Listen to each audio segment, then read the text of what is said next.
Good afternoon, and welcome to the first in a 5-part webinar series on OTC's monographs and labeling regulations hosted by EAS Consulting Group and presented by EAS Independent Advisor for OTC Drugs and Labeling, Susan Crane. EAS specializes in FDA regulatory matters with a prime focus of assisting domestic and foreign pharmaceutical, dietary supplement, cosmetic, food, tobacco, and medical device firms comply with applicable laws and regulations.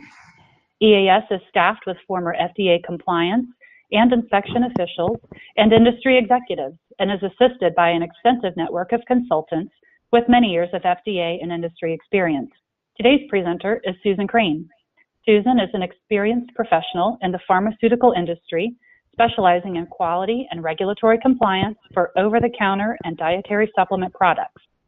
She has a thorough knowledge of federal regulations pertaining to the marketing, labeling, and distribution of OTC drugs and dietary supplements, including FDA GMPs, labeling, enforcement policy, including recalls, Dietary Supplement and Non-Prescription Drug Consumer Protection Act, the Consumer Product Safety Commission, Poison Prevention Packaging Act, Consumer Product Safety Improvement Act, and OSHA Hazard Communication Standards. As a reminder, during the webinar, you may ask any questions by typing them into the questions box.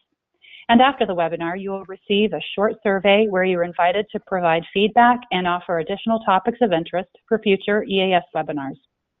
With that, I will say thank you, and thank you for joining us, and I'll turn the presentation over to Susan Crane.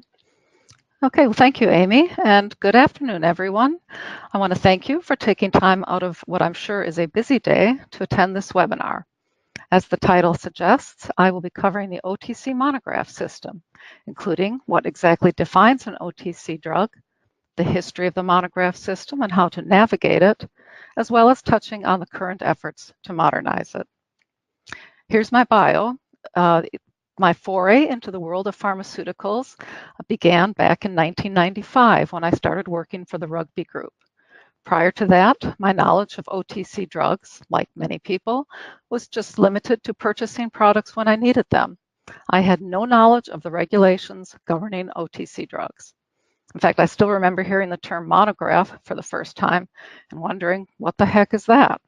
And here I am, some 20 years later, presenting a webinar on this subject. All I can say is the world does indeed work in mysterious ways. So what exactly do we mean by an OTC drug? Well, the FDA defines over-the-counter drugs as those that are safe and effective for use by the general public without seeking treatment by a health professional. OTC drugs must be for treatable conditions that are self-diagnosable. They're typically going to have a low misuse and abuse potential, and they must have adequate labeling to allow consumers to make those self-medication decisions.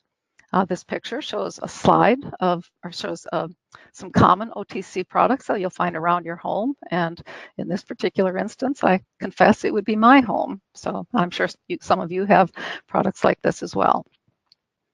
Well, it does help to have some regulatory background into how the monograph system came about.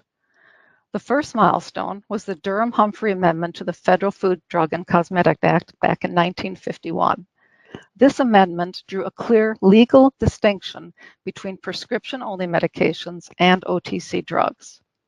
Prescription drugs were defined as those that require medical supervision because of the drug's toxicity or potential for harmful effect, or maybe even its method of use, like an injectable. Sales of such drugs are restricted to prescription by a doctor or other licensed health practitioner. OTC medications, on the other hand, were anything that did not meet the definition of a prescription drug. An interesting little fact here is that both sponsors to this bill, Carl Durham and Hubert Humphrey, who later became vice president under Lyndon Johnson, were pharmacists before beginning their political careers, so they obviously had some knowledge of the industry. The next regulatory milestone was the Kefauver-Harris Amendment of 1962, which introduced the requirement for drug manufacturers to provide proof of not just safety, but also efficacy of their products. So this came about in response to the thalidomide tragedy, in which thousands of children in Europe, Canada, and other foreign countries were born with birth defects as a result of their mothers taking the drug for morning sickness during pregnancy.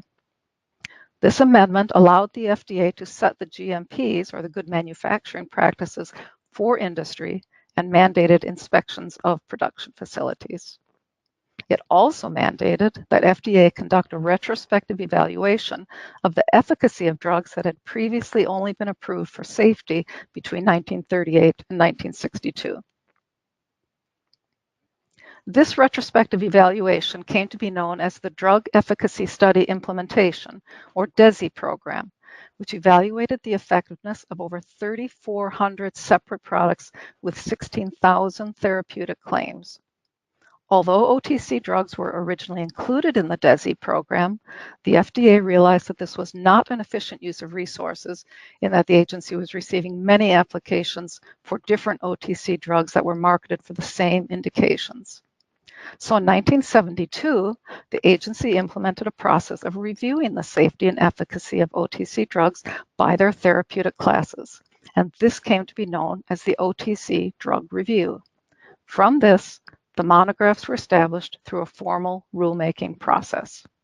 It's important to look at this drug review process to understand what's involved in the development of a monograph, as it helps to explain why it's so difficult to make changes and why there are now these moves currently to make it more efficient. Keep in mind, this is a public rulemaking process. Each phase requires publication in the Federal Register, and it must allow for a suitable period of time for comment, hence the delays in creating a final monograph or making changes to it. The first phase of the drug review was accomplished by advisory review panels who looked at the active ingredients to determine if they were safe and effective for use in self-treatment. They also reviewed claims, and they recommended appropriate labeling for therapeutic indications, dosing, and warnings. According to the terms of the review, the panels then classified the active ingredients into one of these three categories. Category 1, generally recognized as safe and effective for the claimed therapeutic indication. And if I use the term GRAS, that's what I'm referring to. Category 2 is not generally recognized as safe and effective or unacceptable indications. And the Category 3 active ingredients were those for which there was not enough data available to permit a final classification. The second phase of the agency's review was the agency's review of the ingredients in each class of drugs. This review was based on the panel's findings, on public comment, and on other data that became available. From this, the agency published its conclusions in the Federal Register in the form of a tentative final monograph. After publication of the TFM, which again, I'll use that acronym, a period of time was provided for comments and objections to the agency's proposal. The third and last phase of the review process is the publication of final regulations in the form of a drug monograph. These final monographs establish the conditions under which OTC drug products in a particular therapeutic category are generally recognized as safe and effective. This slide gives you an idea of how things have changed over the years. One of the first monographs finalized was that for antacid drug products, and the whole process took just over a year between the first notice of proposed rulemaking in 1973 to the final monograph just over a year later. In contrast, the last monograph finalized was that for sunscreen drug products, and you can see it took over 20 years. And then, after finalization, the FDA determined that additional changes were necessary, so the whole implementation date was further delayed. In the interim, they passed a new regulation at 21 CFR 201.327, which was written to address some of the issues related to labeling and testing regarding sun protection factor and water resistance. It was easier to write a new regulation than to go through the slow monograph process. Last but not least, lawmakers, the public, and industry became frustrated by the slow pace of bringing new and potentially better sunscreen active ingredients to market. So the Sunscreen Innovation Act was enacted. But in any case, this monograph appears to be indefinitely on hold. And the point of this slide was just to show you how complicated the whole process has become. So what exactly is a monograph? It's often referred to as a kind of rule book or recipe book.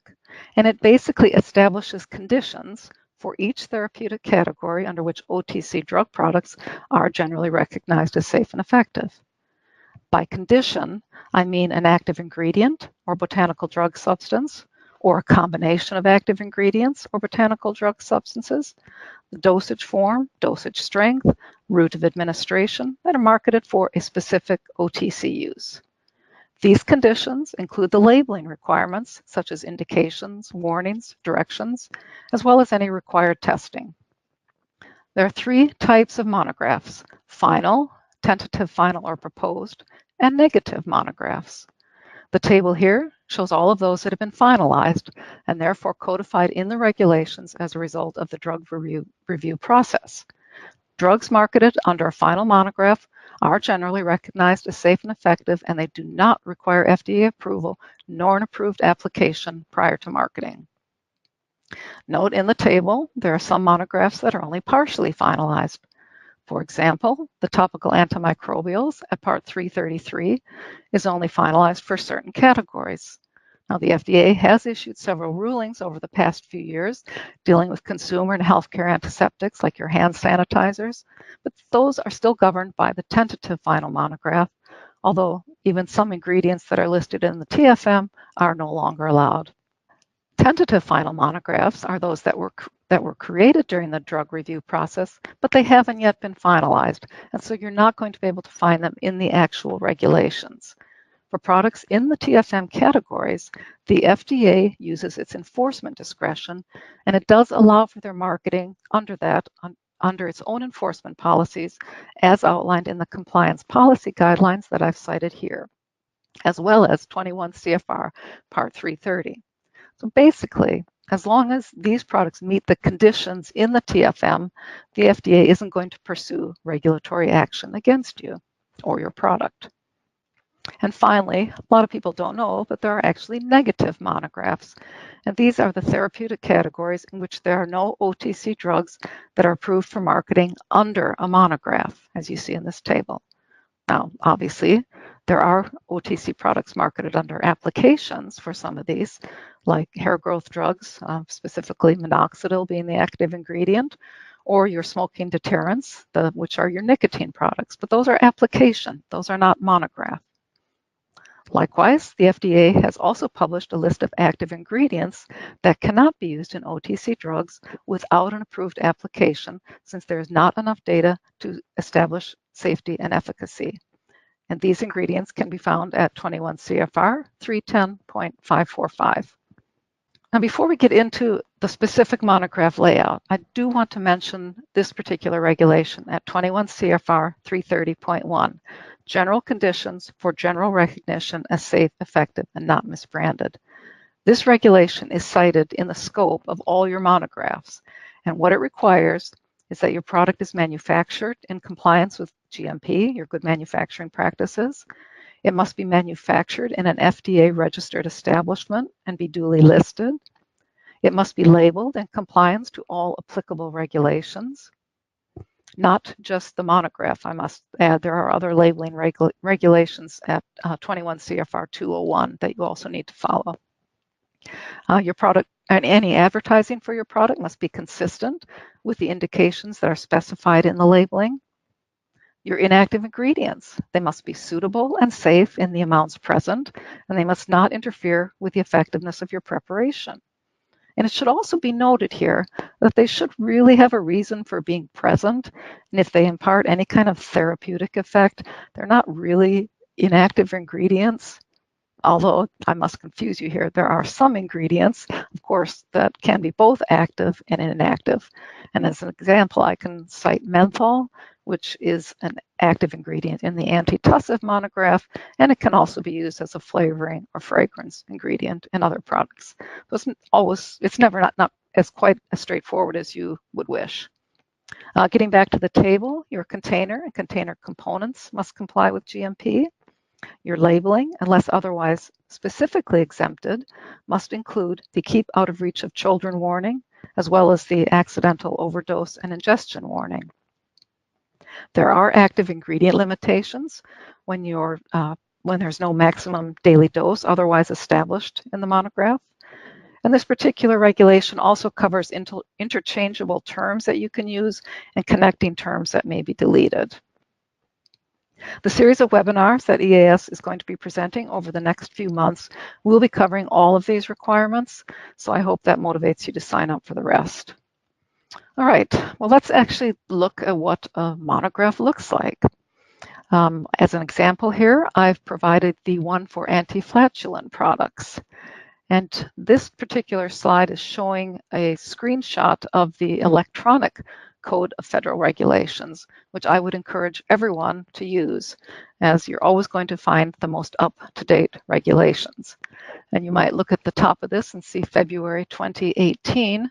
Well, I must confess, I had hoped to give this presentation last year, so that is when I actually started working on this webinar. And if you were to go to this regulation today, you would see a more current date, so that was my bad.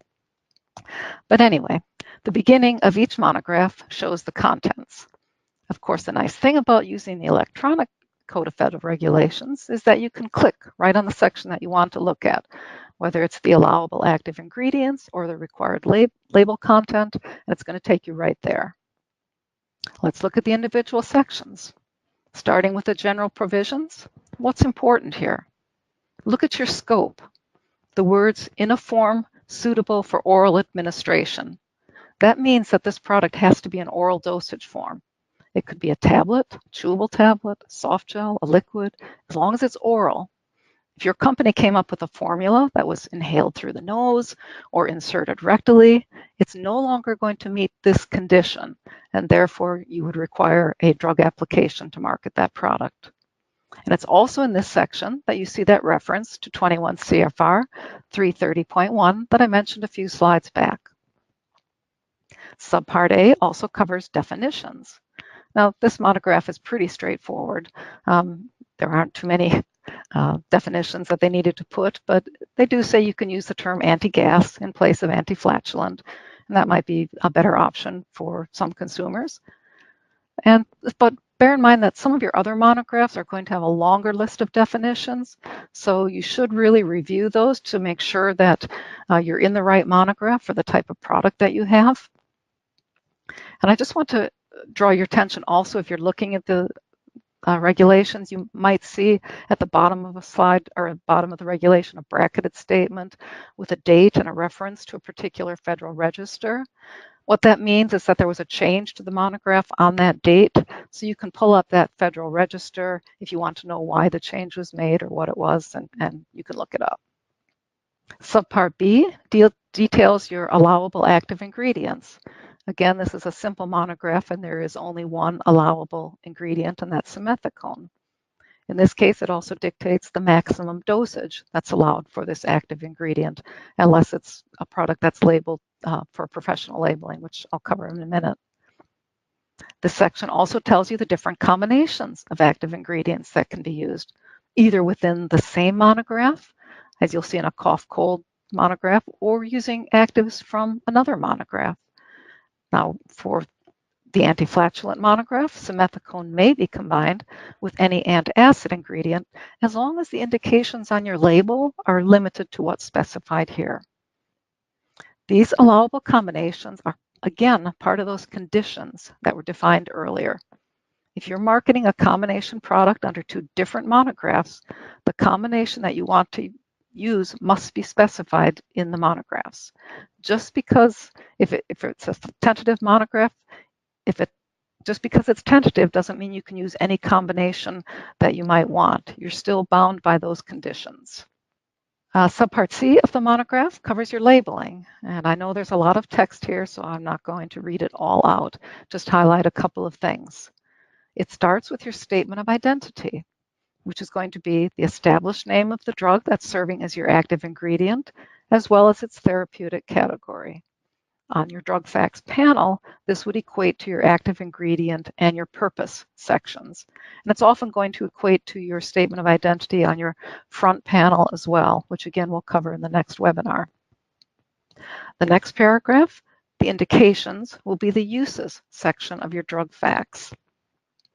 Sometimes this section does provide different wording that you can use. So just, you can look through it and just decide how you want to market your product and which wording suits your company best. The next paragraphs in a monograph are normally going to be your warnings and directions. Unfortunately, this monograph it's unusual in that there are no specific warnings or directions. There is the general required warning, as I mentioned earlier, keep out of reach of children, but this particular monograph exempts the requirement for the overdose warning. As for the directions, if you remember back when we were talking about the active ingredient, there was the maximum daily dosage of 500 milligrams. So you would need to incorporate that into your directions section to ensure the user didn't exceed the recommended daily dose. I mentioned professional labeling earlier.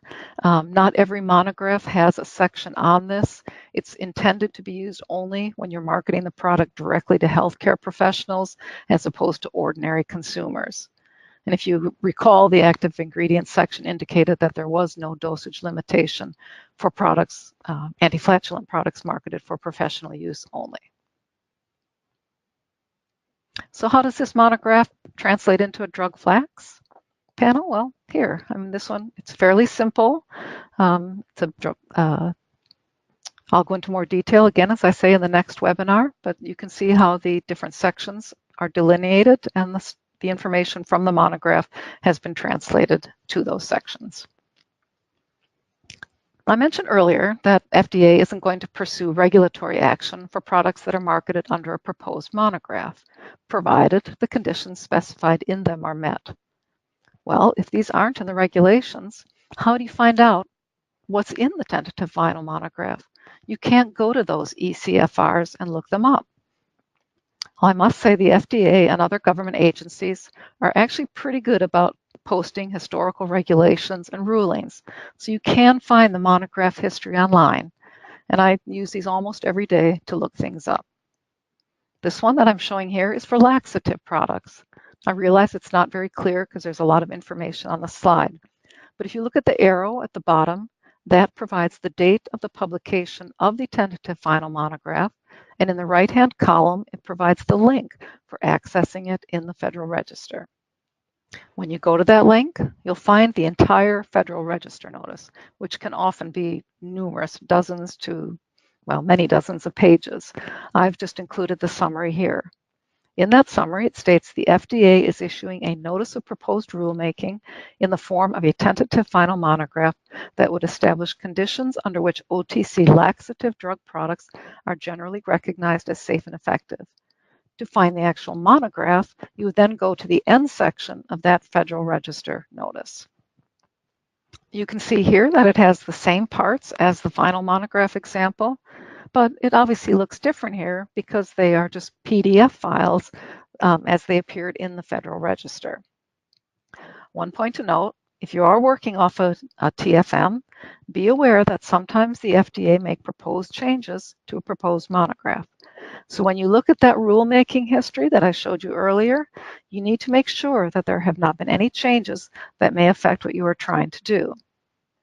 For example, in this TFM, which was published in 1985, it included all of these stimulant laxative ingredients. Well, in 2002, the FDA published a final rule indicating that several of these ingredients were no longer considered safe and effective. I particularly remember this because at the time, Rugby marketed a number of these products with these ingredients, and we were inundated with calls from consumers who relied on them, and they were very upset that they were being removed from the market.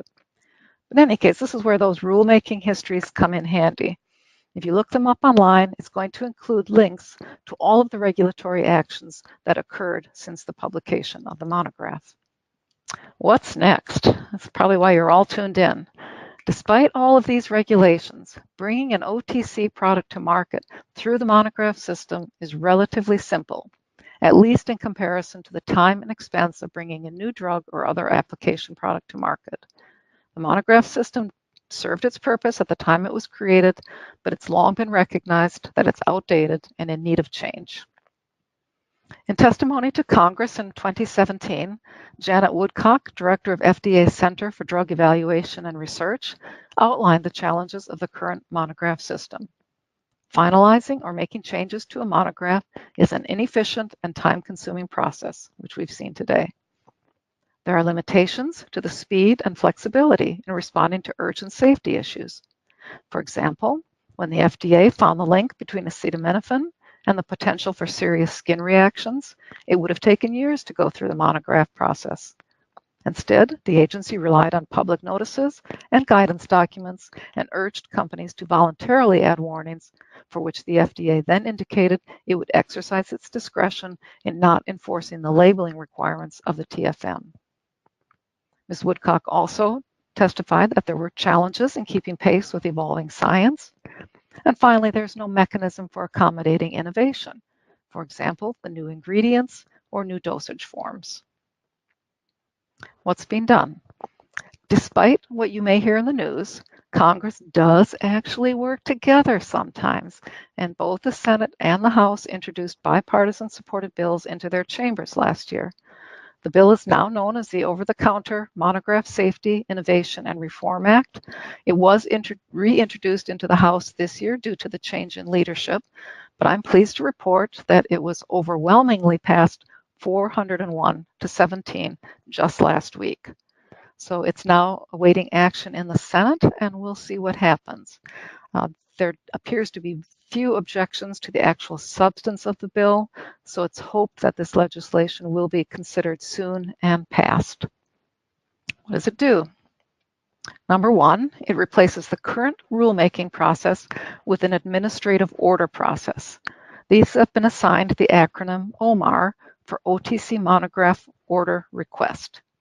These formal requests would be similar to, but not as extensive as those for an NDA or ANDA product, and they could be used, for example, by a manufacturer to request a new active ingredient or ingredient combination, perhaps one with a safe history of use in other countries, or it could even be used by the FDA in response to a citizen petition. It's anticipated that it would take no more than 2 years from the date of submission for the agency to make a final decision. To encourage innovation, the FDA would allow for a period of exclusivity for the requester of the changes, any changes for which human data is required. And these would be called Tier 1 OMARs because they're obviously going to be more expensive. There's going to be costs associated with submitting those requests. So the FDA has said they would provide this market exclusivity. Other OMARs for minor changes to the monograph, such as new interchangeable terms or perhaps a modification to the directions, would be called Tier 2 changes, and you would not get market exclusivity for that. It's also my understanding that upon passage of the bill, all of the tentative final monographs will be considered final, and all Category 1 ingredients will be considered as GRAS. Those ingredients that are currently Category 3, which are the ones for which the final determination hasn't been made, may continue to be legally marketed, but it will not have that GRAS determination, and FDA could revisit their use at some future point. Number 2, the bill would provide the FDA with the authority to take quick action in response to both labeling and safety issues. The FDA would no longer need to publish safety notices, as they often do now, or guidance documents. Under the new system, they would have a more streamlined pathway to make these changes. And I don't really know what the full details of this would be or how it would be accomplished, but we will be keeping an eye on that. As part of this effort also, the bill requires that the agency reevaluate the OTC cough cold monograph, which is a final monograph. And they need to look at it with respect to children under the age of 6. This change was prompted by the 2007 internal review that linked the deaths of 54 children younger than age 6 to the use of OTC decongestants and cough medications. Finally, the bill provides FDA with the authority to collect user fees to cover the costs that would be associated with this new process. There would be OMAR fees, which would vary depending on the nature of the request, but the FDA would waive OMAR fees for those requests that impact safety, label changes that impact safety, such as if you wanted to add a contraindication warning or precaution or statement about risk associated with use or misuse or abuse, or an instruction about dosage and administration that would be intended to increase the safer use of the drug. But the primary funder would be fees assessed against all registered establishments that manufacture OTC drugs under a monograph. For contract manufacturing facilities, the fee amount would be 2/3 that charged to an ordinary OTC monograph facility, which is defined in the bill, but it was too extensive to cover here. The money collected from these fees would also be used to monitor clinical research and safety data on both existing and new monograph products, as well as other activities that will result from passage of the Act. And I know this probably won't make some people in industry very happy, particularly smaller companies. There's no doubt that the FDA has resource issues. And if a user fee system can be implemented to streamline the process, much like they do for application products and medical devices, ultimately both industry and consumers who want access to OTC drugs will benefit. I can't really provide too much further detail on this at the moment, but obviously EAS will be keeping a close eye on this, and needless to say, we'll make sure to either put something out in our newsletter once the legislation passes. Note, I'm not going to say if, I'm going to say once, or maybe even we can develop another webinar for you. So that wraps up my presentation for today, and I'd be happy to try to answer any questions you might have. Are there any special conditions or requirements for bulk API ingredient manufacturers? They would not be covered by the monograph system. I mean, they would be covered by other regulations, your GMPs, but they're not, with regard to the monograph system, no, as long as they're active ingredients that are allowed per the monograph and they're manufactured in accordance with that 21 CFR 330, I believe that would be the regulations they would need to look at. Okay, next question. Is it possible that if legislation passes, a company may submit an OMAR for a substance commonly used as a dietary supplement, then have exclusivity for 2 years? Well, yes. I mean, provided, I mean, I assume you're thinking it's a supplement that has a therapeutic effect, in which case it really shouldn't be being marketed as a supplement because it technically would be a drug in that case. But if you have clinical data that a particular ingredient has activity, has drug activity, there would be nothing to stop you from submitting an OMAR against it would have to fit into one of the monographs though. It couldn't be something that was outside of the monograph system. You would be submitting an OMAR to add that ingredient to a particular monograph. Okay, our next question is regarding CBD. If a product containing menthol and camphor is labeled as an OTC for pain relief, and the product contains CBD, can the CBD be included on the primary display panel of the label, since it's likely the ingredient will be listed in an inactive ingredient list? No, you can't. I mean, no, you can't do that. You can't highlight an ingredient, and again, this will be covered more in the labeling section next time, but you can't give undue prominence to an inactive ingredient because technically it's in your product for really no therapeutic effect. Now, it's different if it's a flavoring agent, but if your labeling is implying that inactive ingredient enhances the product in some way or provides any kind of therapeutic effect, that would not be allowed. Next question, can you briefly explain a new ingredient submission for an OTC? Right now, you would have to do it under the, I believe it's the citizen's petition or a time and extent application. It's a much more extensive process than, I don't know what it's going to be under this new system with the OMAR. We'll wait and see when the legislation passes. It might be better just to wait for that, but you will be able to then add a new ingredient based on clinical studies that you might have done. Okay, great. If a company files an OMAR for a safety update, would this change apply to all products? Yes, because I believe it would be changing. You're requesting a change to the monograph, so it would apply to all products. We have time for one more question, and that is, can a product with a Category 3 ingredient continue being commercialized after the reform passes? And if not, is there an estimated time to stop commercializing it? No, as long as it's still Category 3, and the FDA hasn't made any other determination other than that, you can still use it in your product, but just bear in mind that there is always the chance that the FDA may revisit it at some future point and say, no, you can't market that anymore. But as it stands now, yes, you would still be able to use Category 3 ingredients.